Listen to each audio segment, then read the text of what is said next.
जय हिंद, वंदे मातरम, जय जगत। आज हम एक विशेष कार्यक्रम लेकर आए हैं, दांडी यात्रा।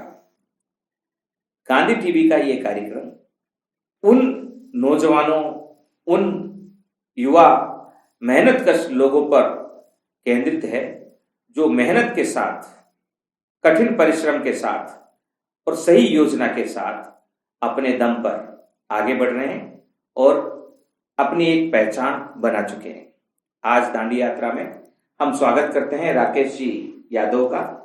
आप वॉरियर कैंपस के संचालक हैं और ग्रामीण क्षेत्रों में, पावटा के ग्रामीण क्षेत्रों में युवाओं को और जो आर्मी में जाना चाहते हैं, जो पुलिस सेवा में जाना चाहते हैं या अन्य कोचिंग में जाना चाहते हैं, जहां ग्रामीण क्षेत्र में कोई सुविधा नहीं है, वहां इन्होंने एक शानदार कैंपस का सृजन किया है और उसके जरिए हजारों छात्राओं को ये रोजगार के लिए तैयार कर रहे हैं। देश पर समर्पित होकर एक ईमानदार अधिकारी, एक ईमानदार सोल्जर, एक ईमानदार सिपाही बने, उसके लिए दिशा मार्गदर्शन कर रहे हैं। स्वागत है आपका Rajesh. Thank you sir.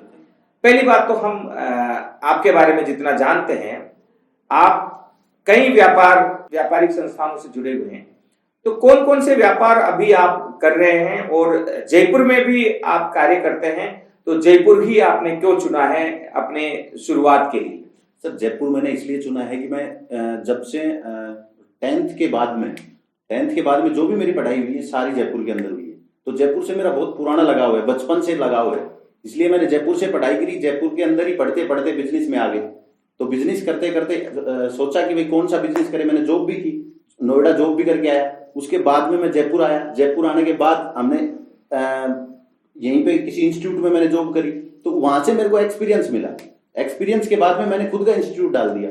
Institute चला, अच्छा चला। कोविड के बाद में हमारा जो भी हुआ अलग अलग हो गए, वो सब चीजें अलग है, ठीक है। उसके बाद में जैसे कोविड हुआ तो उसके बाद में घर बैठे थे। उसके बाद में फिर हमने ये रेस्टोरेंट की लाइन में आ गए, तो हमारा रेस्टोरेंट भी चलाता हूं मैं। और फिर उसके बाद 7 नवंबर को, इसी 7 नवंबर को जो लास्ट गई है 2021 में, 7 नवंबर को हमने वॉरियर कैंपस को स्टैब्लिश किया। तो वॉरियर कैंपस चलता आ रहा है अभी। तो वो एजुकेशन लाइन से भी जुड़े हुए हैं और रेस्टोरेंट लाइन से भी जुड़े हुए हैं। कोरोना काल में आप कार्य कर रहे हैं और कोरोना काल में आपने पावटा में शानदार वॉरियर कैंपस का निर्माण किया जी, और उसको सफल कर दिया है। लेकिन दूसरी तरफ आप रेस्टोरेंट भी डाल रहे हैं। तो कोरोना काल में तो अधिकतर रेस्टोरेंट, होटल और मैरिज गार्डन ये व्यवसाय पिट गए हैं। तो ऐसे में आपने जब रेस्टोरेंट डाला तो क्या सोच थी और किस प्रकार की आपके सामने चुनौतियां आई, और उन चुनौतियों का आपने, चूंकि हमारे कई दर्शक युवा हैं और रेस्टोरेंट जगत से भी जुड़े हुए हैं, तो उनको भी आप बताएं कि आपने उन चुनौतियों को कैसे समाप्त किया और सफल कैसे हुए। रेस्टोरेंट का आपका नाम और रेस्टोरेंट का परिचय भी आप दीजिए। सर, मेरा रेस्टोरेंट का नाम है द अनलिमिटेड पिज्जा वर्ल्ड, जो अपने मालवीय नगर के अंदर है और जीटी के जस्ट पास में है, WTP के पास में। द अनलिमिटेड पिज्जा वर्ल्ड के नाम से है। कोरोना में सर हमने स्टार्ट किया, और स्टार्ट करने के 4 महीने बाद लॉकडाउन लग गया। हाँ, 2 महीने का लॉकडाउन लगा। 2 महीने के लॉकडाउन में हमें सारी चीजों की प्रॉब्लम होती है भाई। रेंट भी देना है, बिजली का बिल भी देना है, स्टाफ की सैलरी भी, क्योंकि जब स्टाफ अपने पास शुरू से काम कर रहा है तो वो कोरोना में 2 महीने घर खर्च चलाने के लिए, उसकी आय कुछ नहीं है तो उसको चलाने के लिए क्या करेगा, कहाँ जाएगा।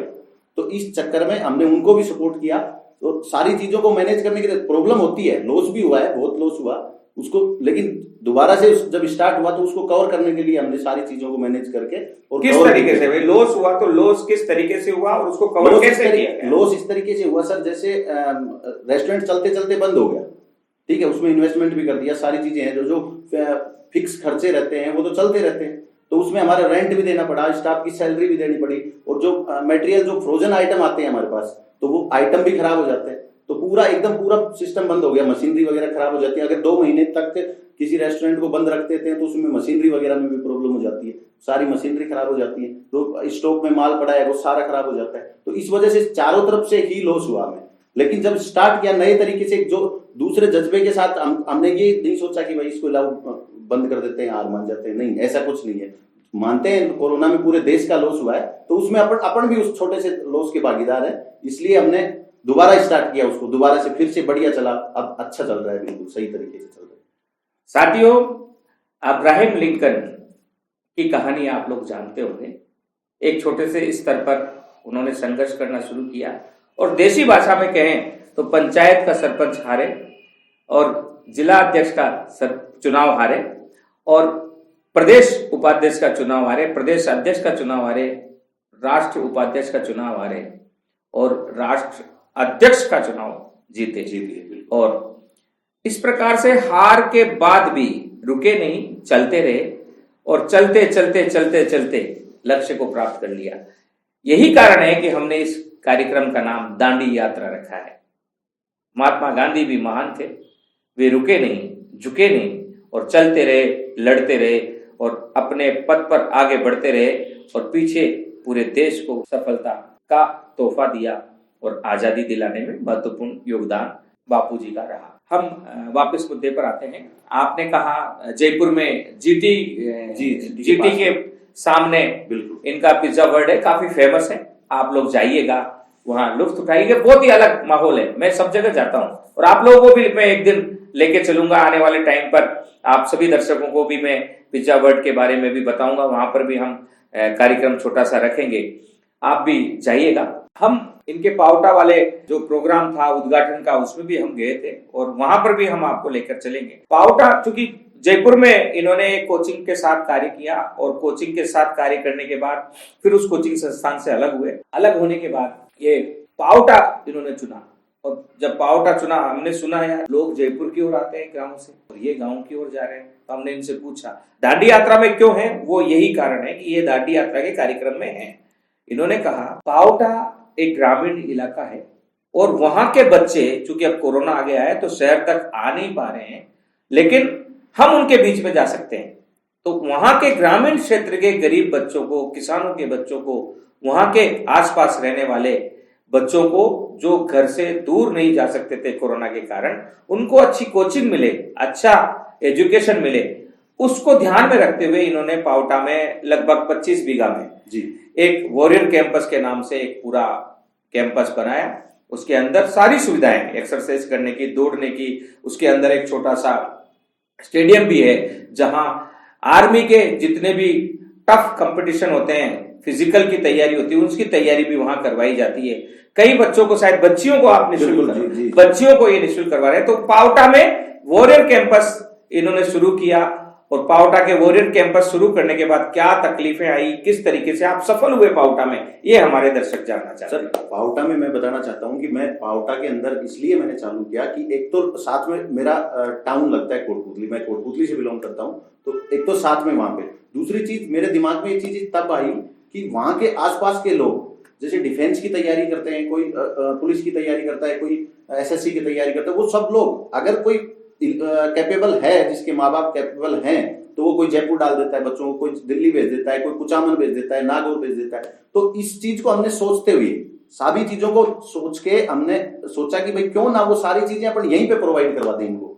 सारी चीजें अगर एक जगह पे, बोलते हैं ना अंडर द वन रूफ, तो वो सारी चीजें अगर एक जगह पे अपन उनको दे दें, जयपुर की जो क्वालिटी और कंटेंट है वो अपन यहाँ पे प्रोवाइड करवा दें, तो यहाँ के जो आसपास के जो बच्चे हैं जो एलिजिबल नहीं है वहां जाने के, वो कैपेबल नहीं है वहां जाने के लिए, जयपुर जाने के लिए, तो वो सारी चीजें उनको वहीं पे मिल जाएंगी कम फीस में। सब इतनी ज्यादा हम फीस भी नहीं लेते हैं सर। वहां पे हम फिजिकल करवाते हैं बच्चों को, लड़कों को करवाते हैं, लड़कियों को, और एकदम जैसे आर्मी की जैसे ट्रेनिंग, तो बालिकाओं को बिल्कुल निःशुल्क बिल्कुल फिजिकल भी और एजुकेशन भी। अच्छा। लाइब्रेरी वगैरह सब वहीं पे है, लाइब्रेरी है, लैब है सारी, अगर टेस्ट देना चाहे तो टेस्ट भी दे सकता है, लैब में लाइब्रेरी में बैठ के पढ़ सकता है आराम से, बच्चा हो बच्ची हो सभी लोग आ सकते हैं, फिजिकल भी करते हैं, वो कोचिंग भी करते हैं सभी लोग, और वहीं से कॉलेज वगैरह के पास जाना हो तो वो वहीं पे पढ़ के कॉलेज भी चले जाते हैं।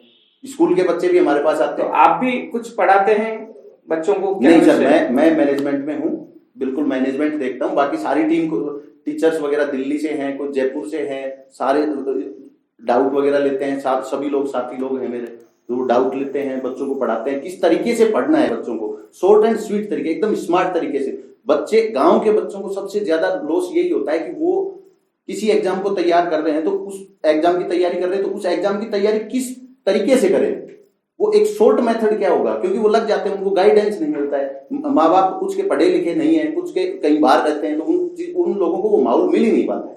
इसलिए सब लोग वहां पे बैठ के बच्चे को पहले उसको अच्छे से गाइड करते हैं कि भाई तेरे को क्या करना है। अब गाँव के बच्चों का जुनून है कि वो RS बने, IAS बने, लेकिन वो वहीं पे सीमित हो जाते हैं कि फौज पुलिस के लिए, बस ये चीजें भी हम उनको गाइड करते हैं। मैं एक बात उन तमाम कोचिंग संचालकों से कहना चाहूंगा जो शहरों तक सीमित है, जो बड़े शहर तक सीमित है। एक बार एक बौद्ध भिक्षु भ्रमण को निकले, और भ्रमण को निकले तो एक गांव ने उन्हें बहुत गालियां दी, उनके चेलों को बहुत दौड़ाया, और बड़ी मुश्किल से वह बौद्ध भिक्षु अपने चेलों के साथ जान बचाकर वहां से निकल पाए।